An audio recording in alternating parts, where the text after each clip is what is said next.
thanks to everybody. The airplane is flying perfectly. We put about 21 hours on it since the airplane was released for flight, and it's performing the way it's supposed to perform. We've got one minor squawk on it, and I talked to Dan about this morning. He's got plenty of time to take care of that, so the airplane is good to go. Everybody did a fantastic job. As far as the flight goes, I made the decision this morning, according to the rest, we're not going to leave till Saturday or Sunday because of the weather. Okay, we have some bad weather moving in Wednesday afternoon and evening. No reason to take foolish chances. So we're not going to go until Saturday or Sunday. So that's going to be the new time of departure, the date of departure. So it's going to work that way. We're working very closely with Rockwell Collins and Aero Nav data and Garmin and Jeppesen as far as the flight planning and the logistics of the flight, arranging for handlers at each airport we land at, arranging with customs and taking care of all the EAPIS papers for customs for all the countries, all the documentation, and they are just super. They are just super. We're still finishing up our route. We have a few minor issues we're taking care of in Brazil as far as fuel availability. We're working through that. And their customs, they don't work customs on weekends, so we have to work around that as well. So these handlers and these people that produce every day for a living know all these things that we don't. And they're doing this for us, and it's great. So our flight planning is just about done. Right now, we're still going between the number of stops that we'll make depending on the availability of fuel, but everything is go. It really is. I'm very comfortable, very confident that we'll have a safe flight down to Ascension, Paraguay, and Mr. Cook will get his airplane. I only have 15 minutes, so I want to go through this really fast. This goes back to actually 2007 when Wings of Hope began our contact with the people here. But I've been in Paraguay for 35 years, and I grew up in Argentina for 15. My wife grew up in Brazil for 18, and now we live in Paraguay, so we're really a family with a lot of cultural differences as far as U.S. and etc. So in Paraguay, this goes back to 2007, but where in the world is Paraguay?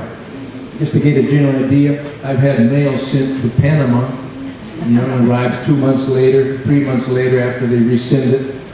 But Paraguay is basically in the heart of South America, and as Steve will find out pretty soon, you have to cross the whole Amazon to get there. It's quite a stretch. So basically it's a small country. There's this population approximately 7 million. There's two national languages, it's Spanish and Guarani. Guarani is an Indian language that is used commonly among people at all levels. So that basically gives us an idea of what it's about. In 2007, we had no plans of going into the interior to start this mission, but we received a request for help from people that came to the city. Indigenous people coming by our church asked us, can you please visit us, do something for us, we have a big need. So we began making these trips, and this is I think this was a 1989 Isuzu Trooper that with the four-wheel drive, it was used a lot to go into that. So we started making monthly road trips going into this region and making first contacts, sharing tereré with them. Tereré is probably your national emblem for Paraguay. What is tereré? It's basically a jar of water, some green herb, and everybody drinks from the same straw. You don't like that? You're not going to be a good Paraguayan. Well, we got to get used to them.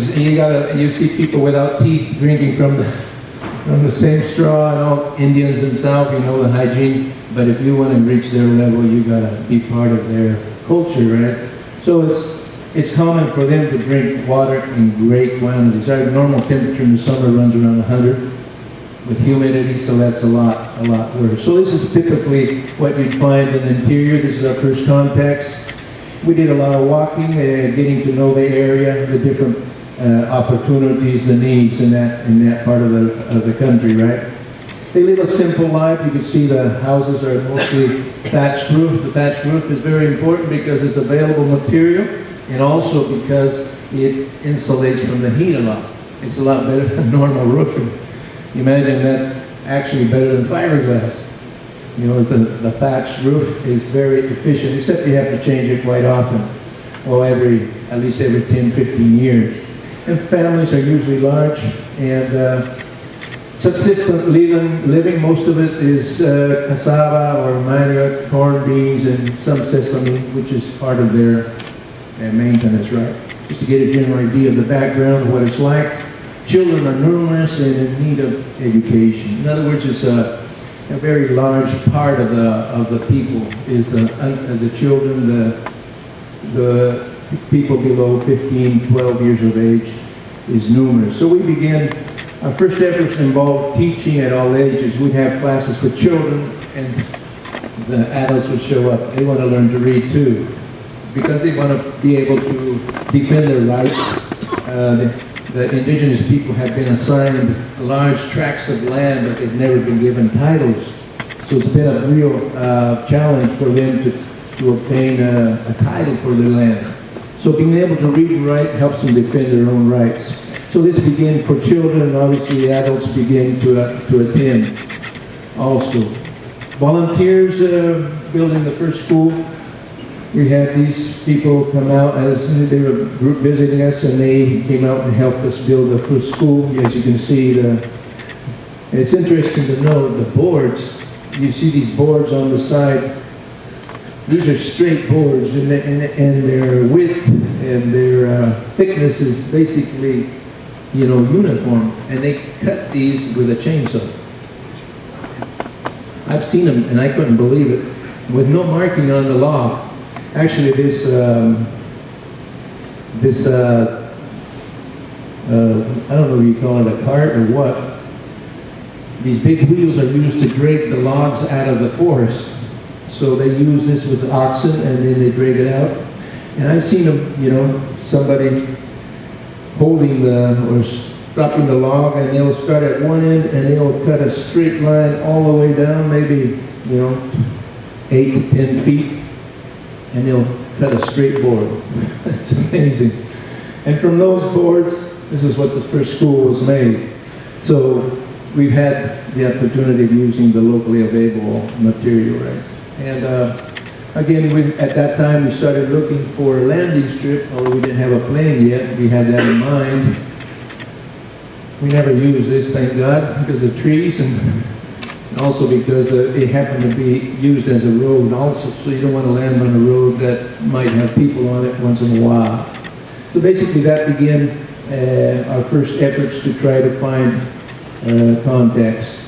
And Wings of Hope, who visited our area to check things out, this was the son of Doug Clements back then, who was director of Wings of Hope, and he came out for a week to visit our area and to see what our real need for a plane was. So it was a interesting contact, opened doors for what later was to become a reality, right? And the trip continued, good weather, not so good, so you can see that the type of roads and the four-wheel drive were very crucial to get in at that time. Sometimes we even got stuck with four-wheel drive, so it was very important to think of the future and how we were going to use that plane in this area. And over time, contacts were made and more communities began to adhere to the program. This is my daughter. Today she's an architect, and last weekend she was out there serving. She enjoys serving people and being with the children and helping in any way she can. And continuing on, our first flight with a C-175 donated from Wings of Hope was back in 2011. Notice we still have the November number on it. In other words, we flew about 2 months with original number on it. Sorry, I hit the wrong button here. And so it was very useful at that time. And we also received from Canada this type of, you can see on the boxes, they can't read it, but it's humanitarian aid. And these are dried vegetables that come in packages. And we were able to take them out on a frequent basis. Up to now, we continue using that as part of the program. And so basically that begin our flights. We land on a ranch. This ranch there in that area, they allow us to use their strip. You probably know how difficult it is to keep a strip in good conditions. And so they did a good job at that. And so these are the first flights we made out there. And from there on, we began regular medical and dental care flights. In other words, we were taking out volunteers from the church and other areas, like doctors and dentists, etc. So all doctors, dentists, and other health professionals are volunteers. Here's a quick view of some of these activities and different people that were involved and have been involved, and some continue to be involved in supporting us as professionals in that field. And the reason we use the plane to get a better idea is these professionals normally don't have time to spend a weekend, for example, to go out on a weekend, spend 2 or 3 days, but they do have time to go for 1 day. So we go in the morning early and we return in the evening, and we're able to, meet the needs of a lot of people during that transition. Different pictures of different professionals and assistants. This Korean doctor up there on the left. On your left, he served for like 2 years. He's a Korean descendant, and he left the country, but he was crucial in helping us start assistance in that area. Right? And again, medical and dental supplies are often donated by our church organization. Sometimes the professionals will bring in free samples, and we use those free samples in giving them out to the people. But obviously, in those cases, the expiry date is usually very close. So we have also a difficulty in using all these medications that are donated by other organizations. And again, just a quick view, doctors, dentists, and their normal operations, right? We now have, this is here on the right below is a few basic elements for dental care, and it's very primitive, but it's very useful in this area, right? And over the years, medevac flights have been crucial for saving lives. These are just an example. We were, in this case, in this example here, we were about to leave with this doctor. In the evening, as you can see, at about 5 o'clock in the evening, we're already ready to get into the plane or go back to the plane, and we get this call, can you please come see this child? And the doctor said, well, we gotta leave. And so he said, please, they were wanting us to do something about it. So the child wasn't there, so he gets on with another guy, gets on a motorcycle, goes and sees what the case, and he sees this child is not gonna live through the night. It's now or never. So he said, we got to take this child. So we brought her with the mother back, and we landed at night. As you can see in the picture up there, this C-175 is not made for IFR, I mean. And so we actually broke a few rules to do that, maybe, to land at night in this international airport without IFR instruments. But we have to do it in emergencies like this. And obviously, we hope they understand. But anyway, this same child was here in the middle. A few years later, the doctor confirmed you saved his life. He would not have lived through the night, his fever and pneumonia. So I can say Wings of Hope helped save that little child's life.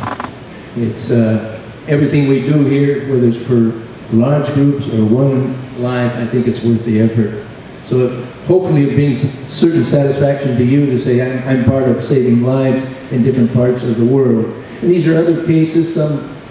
One of the recurrent issues with them is tuberculosis, and among the indigenous population, because they're exposed to, because of their low defenses, they're often exposed to different kinds of lung diseases, etc., etc. So this is one of the issues that often comes up, and high fever and pneumonia, and often that leads to the death of children, for example. But anyway, these are cases where other medevac flights took place. Some cases where appendicitis were close to being infected, they were taken out in time, and small children. In different cases like this, people who've had accidents, this man who broke his back. And can you imagine taking a man with a broken back sitting on the seat in the back? Well, we had to. They brought him in a vehicle and they took him out, no stretcher. Imagine no stretcher, the person with a broken back. I could feel the pain myself as we went through it. But anyway, we were able to bring him, and I believe he's alive today. He was alive. I think he was an older man. This was a few years ago. I think he died by now, but he was alive, and he made it through that. He made it through that, was able to go back to his family, had to use a wheelchair, but he was able to survive that issue, right? That accident. Okay, so these are some of the pictures of that and other cases, right?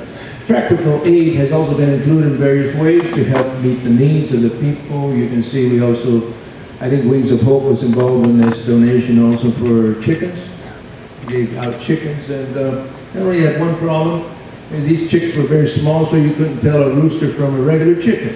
So some families got 10 roosters instead of a rooster.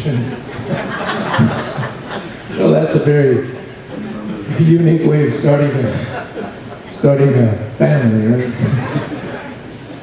But anyway, I think they ended up eating all the roosters. And we also gave out beans, seeds for planting and help with gardens, etc. This includes, distribution of food per family. Normally, at the end of the day, each family comes up, is called, and they receive a package of staples of food items, etc.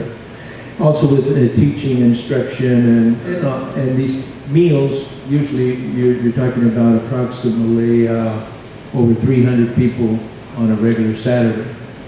So we have to feed them all and then send back with them some type of provision, right? And again, these are more pictures, quick overview of it all, and cooking over open fires with a lot of quantity of food, right?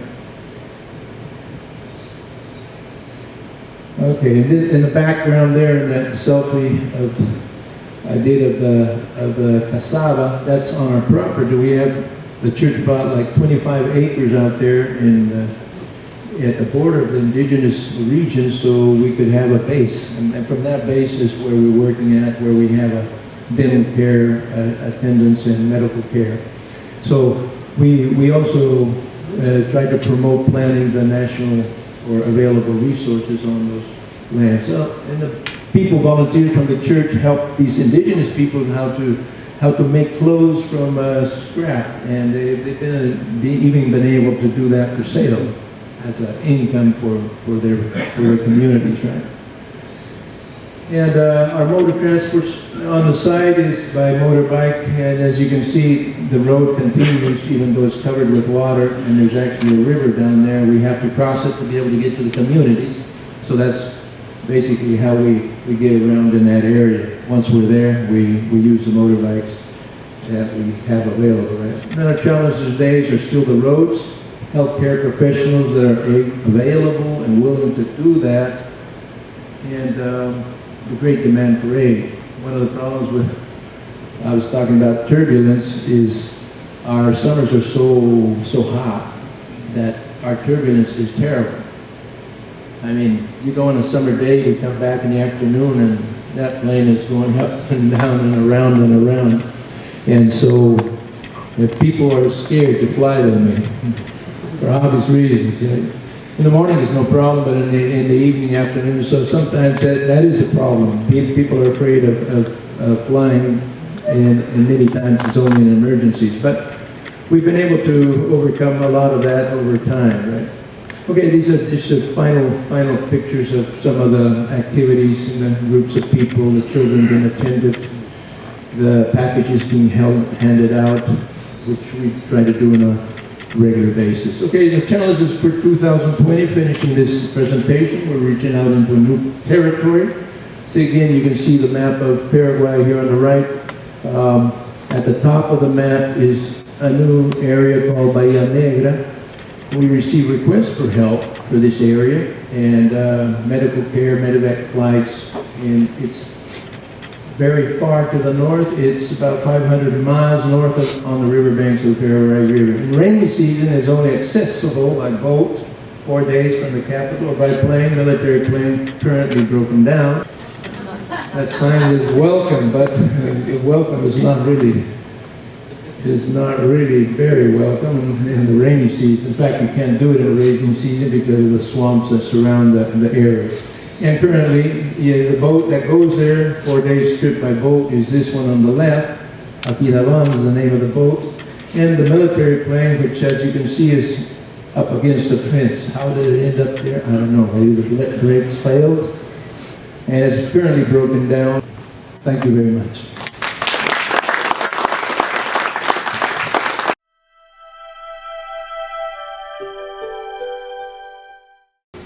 My name is Clifford Schisler, and I'm Field Director in Asunción, Paraguay.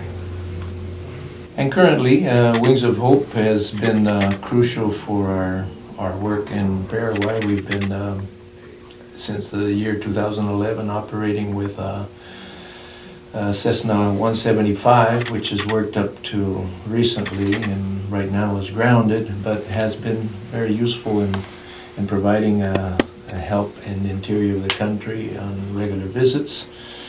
We make approximately 1 flight per week on a regular basis, sometimes less, sometimes more, depending on the need. And describing that work would be basically taking in doctors and dental workers to meet the need of many people in the interior who do not have access to regularly to a doctor. So this has been very crucial to increase our support in what we were already doing in the interior of the country. Our current goals were with this new plane that we are taking back, this 182, we have the possibility of extending the length of our flights, which is very crucial to reaching areas that before we were unable to reach. So right now we're focusing on one area, one need. There's other possibilities, but that one area is about 2.5 hours flight from Asunción one way, and that would be a complete tank of fuel both ways, right? So we were looking into that for this 2020 as a possibility, and probably be expanding into other areas also with this Cessna 182.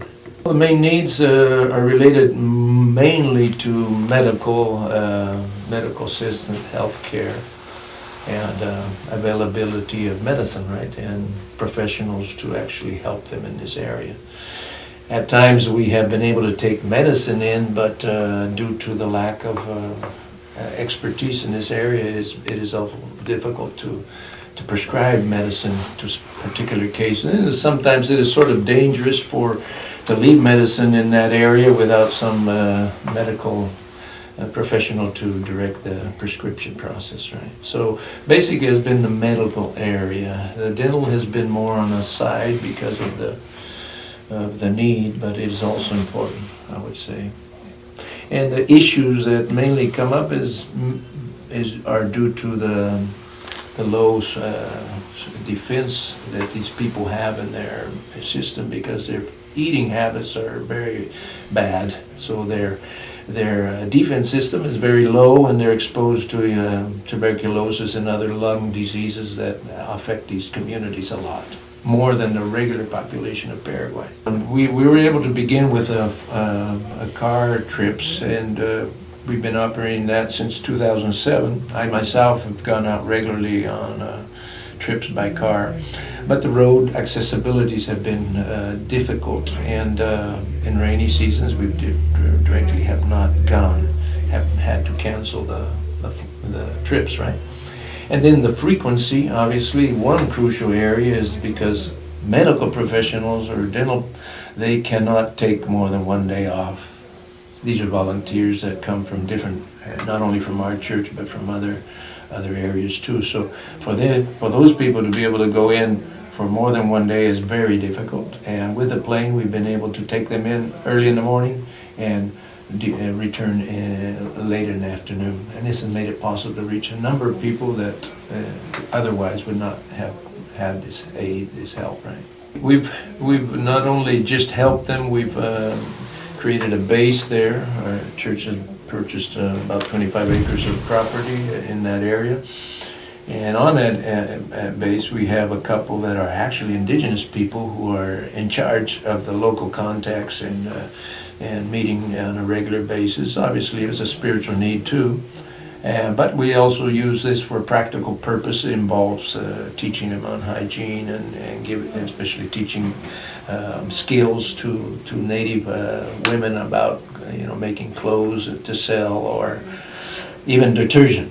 Well, last year the contacts were over 4,000 in the total year, different groups, and obviously some of this is difficult to determine if some numbers are repeated, but we have people a person in charge, actually a woman who's like a logistic person, staff who manages all the contacts, and she actually, for example, we bring in a flight of somebody who's injured or somebody who's in need of medical attention, and she'll have all the contacts ready.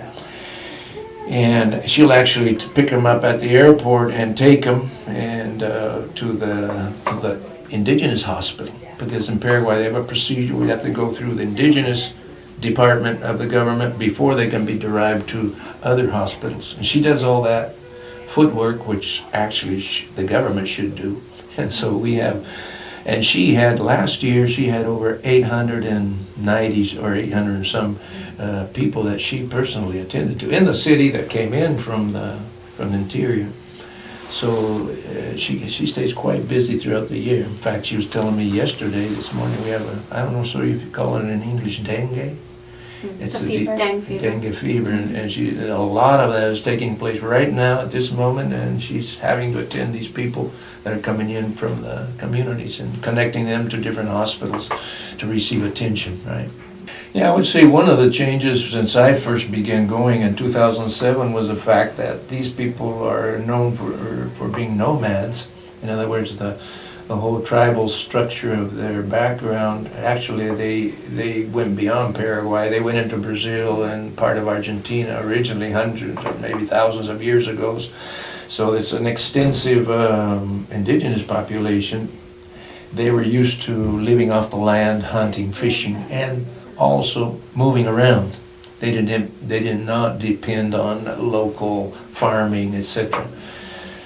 And so that was an issue, a problem, because large tracts of land were occupied by farming and Paraguayan expansion programs, which began to reduce their natural habitat. But still they had that issue of moving around, and obviously that was affecting their communities, their families, their very dysfunctional situations. So what we've tried to do is to help them establish in one place and to be able to put down some roots there and find a way of living in that area. And by providing them resources and even farming resources. For example, we have an engineer that once in a while will go out with us, and agricultural, and give us some advice regarding, crop growing, etc. So that has helped. I would say it helped a lot to establish them in one place, so they're not moving around as they used to in the past, which makes it better for their families. School education, as you probably are aware, is very, in the third world countries, is not even required. You don't even have to send your kids to school, and nobody will say anything to you. And that happens on all levels in the Paraguayan society. But in this area, we have been able also to, increase the educational aspect of the children and help them find ways to access this education, right? Reading and writing, at least. This indigenous couple, they've advanced, I would say, a lot in their own family relationship, in their stability, and also in their skills. They've been involved in taking courses And they've expressed their courses on family issues and on the work they're doing, and they've progressed a lot. And we could say that it's been exciting to see them come into a place where they can, actually manage the work, with our visits and our help. They're able to do a lot of the work we were doing before. And also on the personal contacts, etc., there are many, obviously, stories around medevac flights or ambulance flights, whatever you want to call them. And we personally have to notify when we're leaving the international airport. We have to notify in our flight planning that this is an ambulance flight to get priority. And so we've been able to, I would say, save a few lives in that aspect of, being on call. I personally am not dedicated fully to being a pilot. I have my own job. I work on a regular basis as any of these other professionals who offer their time. And so we leave our job and take up this need, and whenever it is and wherever it happens, we try to be there for them. And this young child that was, we were late in the evening with the doctor after a full day of work, about to return, and all of a sudden somebody came from the community a few miles away and said, "Can you please come urgently and help us? There's a child that is very sick." And so the doctor looked at me and said, "Look, it's going to be dark pretty soon." I told him, well, go ahead. Life is more important than whether we get out on time or not. We can see what we'll do afterwards. So he went. It took about maybe half an hour before he got back, and he came back with the child and the mother. And he said, "We got to get this child out right now." And so I have a cell phone, so I phoned up the liaison lady in charge who makes the connections and said, "Please be there at such and such a time. We have an urgent case, a child that's very sick." And so we took off, and with the mother and the child and the doctor, we arrived after dark in an international airport, and we have good lighting there, thank God for that. Able to land, even though the plane is not IFR rated, we were able to land the horizon, etc.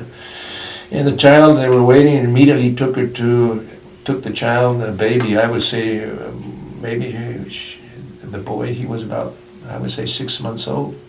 They took him immediately into ER, emergency care, and put on life-sustaining. The doctor there confirmed this child would not survive the night. In other words, we were there just at the right time, and it wasn't even our plans, and there it was. A person's life was saved after that. I had a picture of him later, like 3 years later, and he was a healthy boy. He'd grown up, right? It's very crucial at this time and moment because we've had the 175 for about 8-9 years, and it's served well, but the last few years it's been very problematic. Many issues have come up due to the age of the plane, and it's been grounded quite a bit, which obviously affects. We've received medevac calls for urgent flights and have not been able to do those flights because the plane is grounded. So with this 182 and the flying conditions I've seen it is, and I really appreciate all Wings of Hope has done to make it available. Give us the opportunity to be better prepared for these emergency flights, on-call flights, and also to extend farther into new territory. So actually 2020 we're looking into reaching into areas which we could not reach before due to the lack of time to be able to accomplish this. Right. So this is opening up new doors of opportunity and a possibility of reaching farther into Paraguay and the needs that we have there. It's a ferry trip. For me, it's the second time doing a ferry from St. Wings of Hope to Paraguay. And it's always exciting. I like adventure, enjoy the adventure part of it, flying over the Bahamas. One thing I remembered from the 2011 trip was being able to see the waves crashing on these islands and, looking for sharks, because from the clear blue water, the level we're flying at, you could see everything. So it was it's a very interesting flight, especially when you reach the Amazon. And the Amazon is something incredible. It's an ocean of green and sparsely undercut by rivers. We got the Amazon River that's flowing out of there, which is incredibly varied in its color, because you have rivers running into it that change the color dramatically from, you know, a light colored to a dark colored. I can still remember those aspects, and so it's a very interesting flight, and we're looking forward. The preparations we've made here are basically have to do with the flight planning, have to do with the places where we're going to spend the night, the availability of fuel, the possibility of being able to pay this with cash or credit card or whatever. And so all those details are being worked into to make this flight possible at this moment, right? Having done a few survival trips in my life, some wanted and some unwanted, not necessarily with aviation, I would consider a fishing line and a hook, waterproof container for matches, and maybe a knife, a pocket knife at least. And I think with those three elements, you could do a lot of days in the jungle of Amazon, right? I've been in the Paraguay in the jungle for like 5 days, surviving without food, and basically with those type of elements you can do it. And yeah, we're taking a raft, which is something we didn't have in 2011.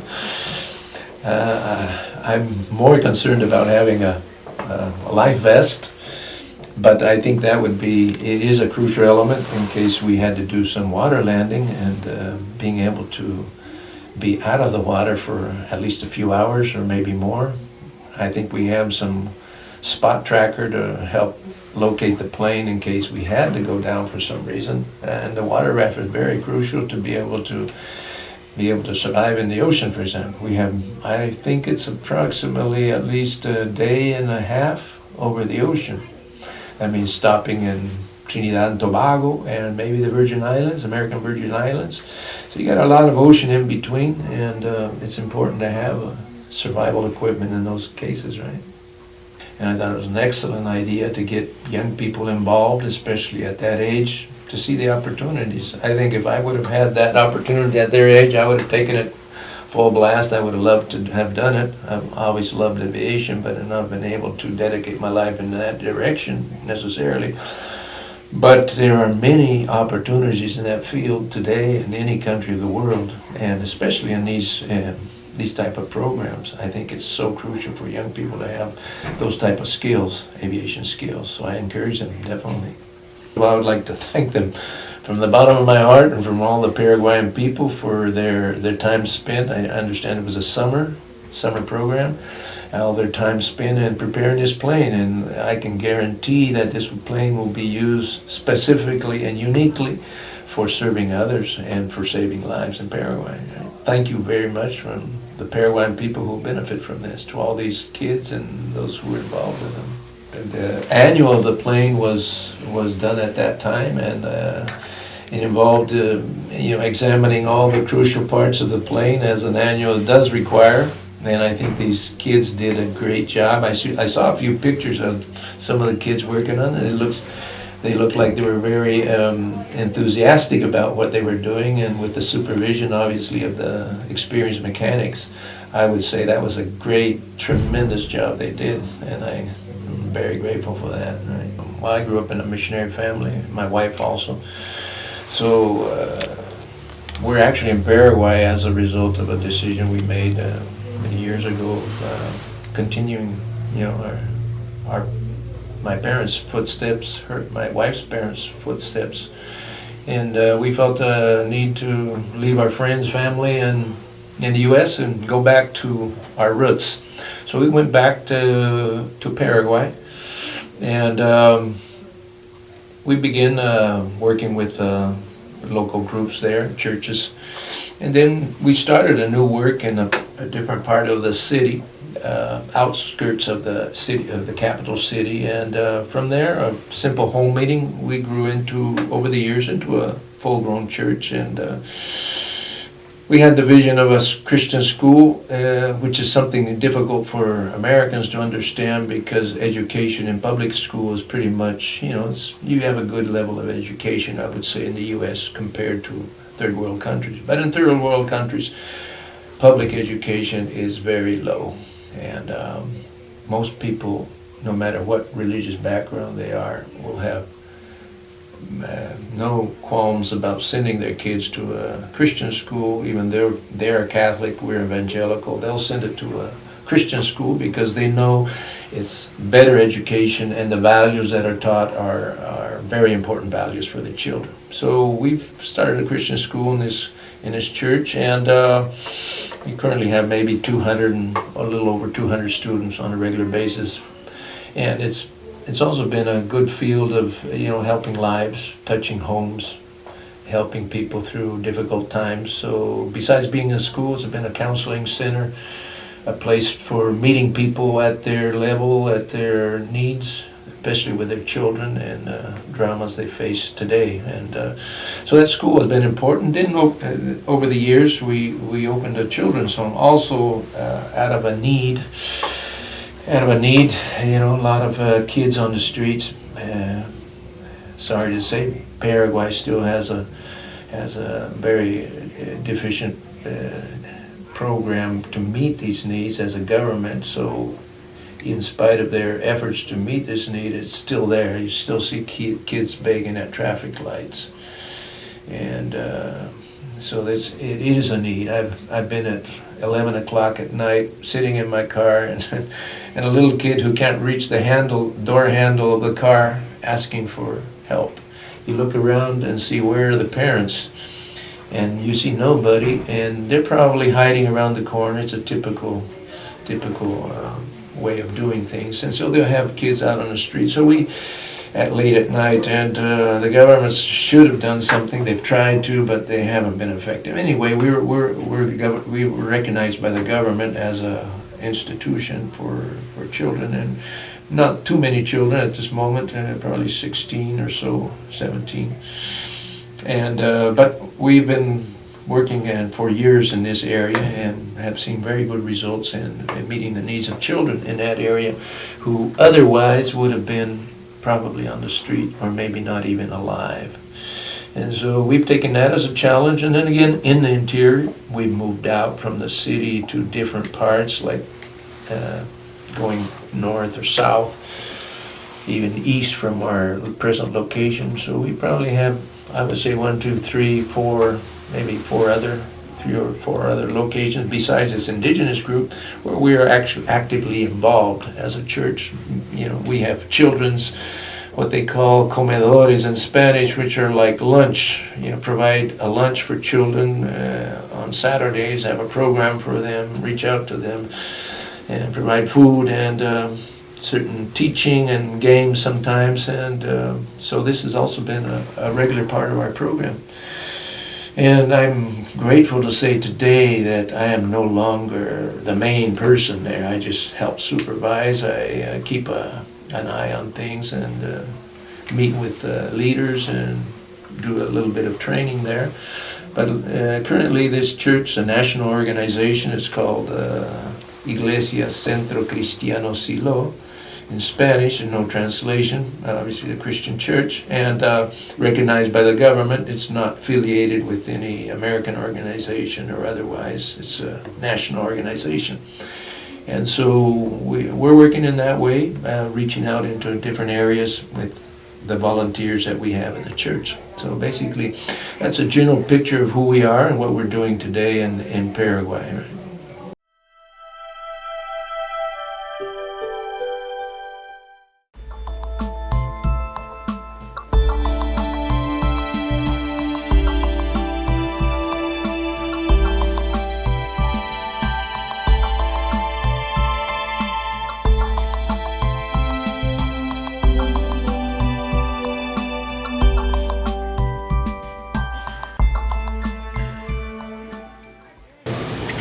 We're going to start with this ceremony this morning, and it is a very special day.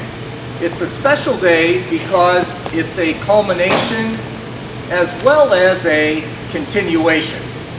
It's a culmination of a lot of effort to make this day happen. It's a culmination of planning, praying, figuring, and flying, all with the goal of safely placing this 182 aircraft into service in Paraguay. It's a continuation of service started by our friend Cliff Schisler and his church, Iglesia Central Cristiano Silo, which nearly reaches 1,000 people in medical clinics, 250 in dental clinics, and provides agricultural assistance and education to more than 4,000 individuals on an annual basis. So it's clear that Cliff continues to carry out the mission each and every day of changing and saving lives through the power of aviation. Flying with Cliff on this journey that starts today and ends after more than 4,000 miles, 50 flying hours, and more than a week is our staff pilot, Steve Williams. Steve is used to making long journeys on behalf of Wings of Hope. Each and every time he volunteers here, he travels more than 70 miles from his home to be with us, which I think is pretty special and pretty amazing. He is an excellent pilot and a consummate professional. I also want to express my deep appreciation to the sponsors who've made this happen. Merits for the planning grant that allowed us to come together around the Soar Into STEM concept. Boeing for making it possible to carry that program forward. Our friends at Elite Aviation who donated flight time for our students, both last year and are committed again for this year. FAVIC for donating life vests for our pilots. AVMATS for donating a raft to ensure safety. Let me also acknowledge our school district partners and students. Ashley, where is Ashley? Right there, who are with us today, as well as the Girl Scouts who also had a hand in making this happen. The students and friends, Ashley, the plane you touched here will now touch the lives of people in Paraguay for years to come. Finally, there is the rest of this amazing team, this family called Wings of Hope. You know, it may take a village to raise a child, and that's true. However, it takes a special and dedicated family to raise an airplane such as this. On behalf of Wings of Hope and the people that will benefit from your dedication to our mission, please accept my heartfelt thanks. So now let's hear from the stars of the show, Steve and Cliff. Would you gentlemen like to say a few words? All right. On behalf of the people of Paraguay, including the children and many families that we deal with on an annual basis, I would like to express my deepest thanks to Wings of Hope and to all the people who have made this possible. I've enjoyed so much the hospitality of the volunteers. I've been in a couple of homes, and it's been excellent. I've been treated like royalty. And the pilots who have helped me get used to this, I also appreciate their help. Randy and Dick, who's not here this morning, and Steve, who spent their time in investing in my preparation for this trip, and also for the work there in Paraguay. And as you know, we are involved in interior missions work since probably 2007, and we started with the plane aviation in 2011. And so that has been a useful tool to take doctors and dentists into the interior, and also to do medevac flights. I can guarantee you that lives have been saved through that 175, which we already took in 2011. And I look at it this way. Americans like statistics, all these numbers, but I look at people, and I think both are important. But if this plane could save one life, it's worth all of our investment. Because one life is worth more than any money could buy. And so when you look at all this, I could really give my heartfelt thanks to the volunteers and to the students, Ashley representing them this morning, who have made this possible. And I can guarantee this plane will be used absolutely 100% to benefit the people of Paraguay. So it's with great pleasure on my part that I'm taking part in this. And the other thing is, I just want to clarify, I'm only one person of a team of persons. I would say I'm not the main person. I just help out.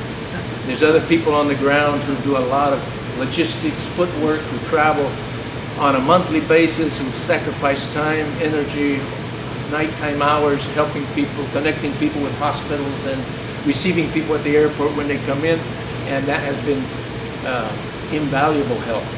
I haven't done that. They have done it. So I would like to say thanks to them too. They're not here today, but I'm sure I can tell you they are doing a great job, more than I could ever do. And so one of our goals, I'm a foreigner in Paraguay because I'm born in America, but I've lived 35 years in Paraguay, and so my goal when I first moved to Paraguay was to get the Paraguayans out there, get them doing the job, get them moving the ball, as we say. And that's what's happened after 35 years. The church has national leadership, fully national leadership. We have a children's home, a Christian school, and this mission is one of the challenges we have as a group of people. And so we're operating as a national organization. We have no direct ties to the U.S. I have family, relatives, obviously, here in the U.S. But we're operating as a national organization, self-funded, receiving help, like in this case from Wings of Hope for special needs. And that has been a great and tremendous blessing for us. I would like to say this morning again, thank you so much to every one of you who have made it possible, especially to those in the office, Jessica and Tiffany. Tiffany's not here this morning, but that has been tremendous help. And to all the others who've received me in their homes, I feel privileged. Thank you very much.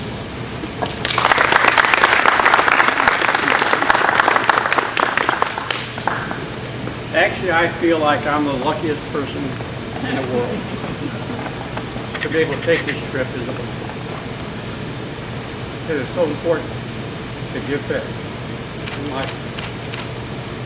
You can spend your entire life trying to make money, buy houses, whatever. What really counts is giving back. Thank you.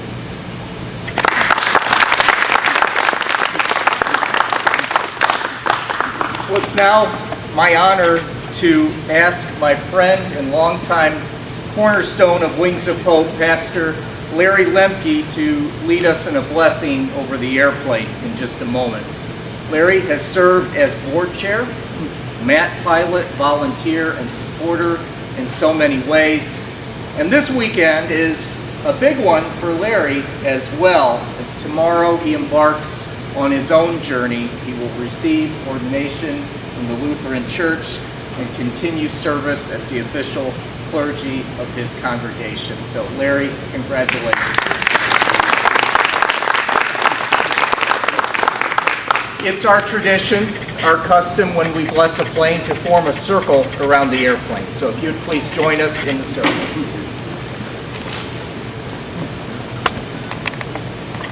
Please, all of you, you can, and join hands. Especially you two, because you're going to get in here and rock this thing.